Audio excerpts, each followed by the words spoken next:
Hi guys, today topic వచ్చి సొరకాయ పప్పు, అదే ఇంగ్లీష్లో బాటిల్ గార్డ్ అంటారు. దీనికి కావాల్సిన ఐటమ్స్ వచ్చి కారం, పసుపు, ఎర్రమిరపకాయలు, ఉప్పు, ఆనియన్స్, కరివేపాకు, పుదీనా, అదేవిధంగా సొరకాయ అన్నమాట. సొరకాయ నీట్గా పైన తోలుని తీసేసి దాన్ని ముక్కలు ముక్కలుగా కట్ చేసుకోవాలన్నమాట. కట్ చేసేటప్పుడు మీరు కొంచెం జాగ్రత్తగా తీయండి. ఇలా నైఫ్ కాకుండా చైనా బజారు ఇలాంటి లేదా సూపర్ మార్కెట్లో దొరుకుతుంది ఒకటి, ఇలా పీల్ తీసేది, అది కొనుక్కోండి. అదైతే బెటర్ మీకు. దీన్ని బాగా క్యూబ్స్లా కట్ చేసుకోవాలి.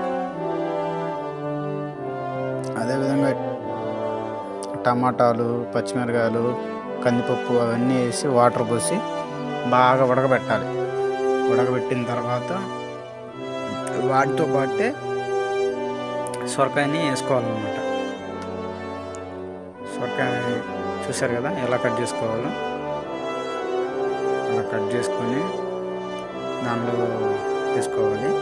వేసుకొని ఒక టైం పెట్టుకోండి, ఎంత టైంలో కుక్ అవుతుంది ఏంటనేది చూసుకోండి. రెగ్యులర్గా చేసుకునే పప్పులాగే ఉంటుంది కాబట్టి మనం స్పెషల్గా యాడ్ చేసేది ఏంటంటే ఈ సొరకాయ యాడ్ చేస్తాం అన్నమాట. కనిపిస్తుంది కదా అదనమాట. వీటన్నిటిని నీట్గా దాని మీద మూతేసి ఒక 10 minutes అలా బాగా కుక్ చేయొచ్చు. ఒకసారి చెక్ చేద్దాం ఎంతవరకు కుక్ అయిందో ఏంటో.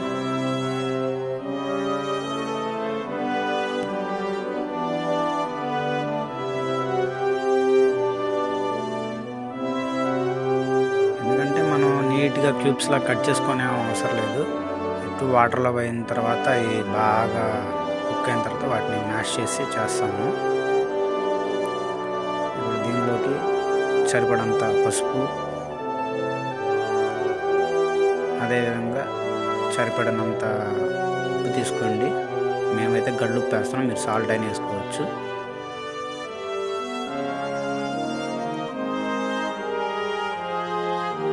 సాల్ట్ అది వేసి మొత్తం బాగా తిప్పాలన్నమాట, ఎందుకంటే అన్నిట్లో మిక్స్ అవ్వాలి.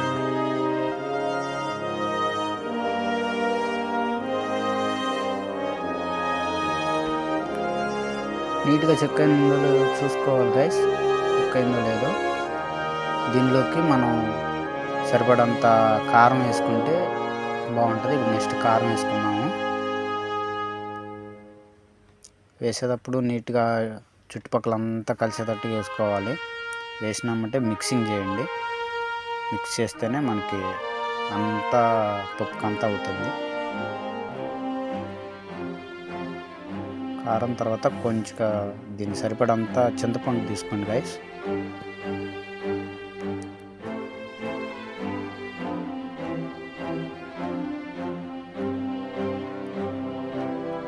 ఇదంతా పూర్తి కుక్ అయిన తర్వాత దీన్ని తీసి పక్కన పెట్టుకోండి. ఇప్పుడు మనం పప్పుకు కావాల్సిన తాలింపు చేసుకున్నాము. అంటే ఆయిల్ వేసుకోండి. దీని మీద మసాలా దినుసులు అన్నమాట. ఇవి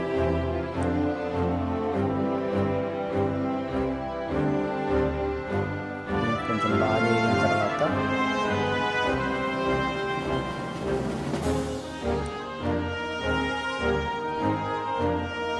గార్లిక్ వేసుకోండి. ఇదే వెల్లుల్లిపాయలు అంటారు తెలుగులో.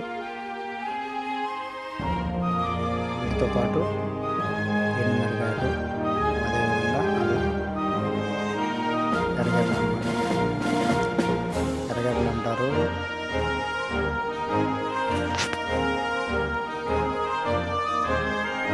బాగా ఫ్రై అయ్యేదాకా కుక్ చేయండి.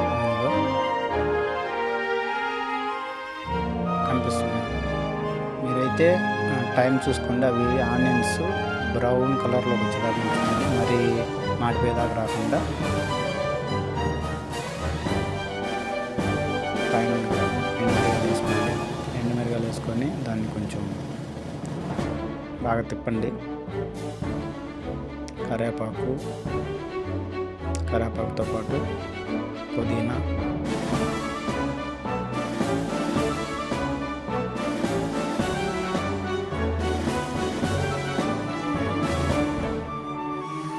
దీన్ని కూడా తీసి బాగా కుక్ అయిన తర్వాత పక్కన పెట్టుకోండి.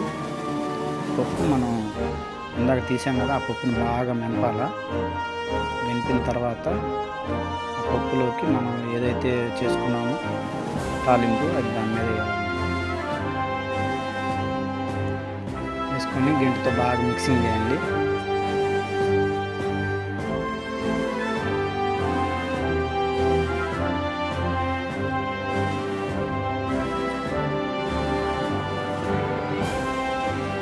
ఫైనల్లీ సొరకాయ పప్పు అయితే అయిపోయింది. ఓకే గైస్, మా వీడియోస్ నచ్చుంటే ప్లీజ్ సబ్స్క్రైబ్. మరిన్ని వీడియోస్ కోసం బెల్ ఐకాన్ ఆన్ చేసుకోండి. Thank you guys.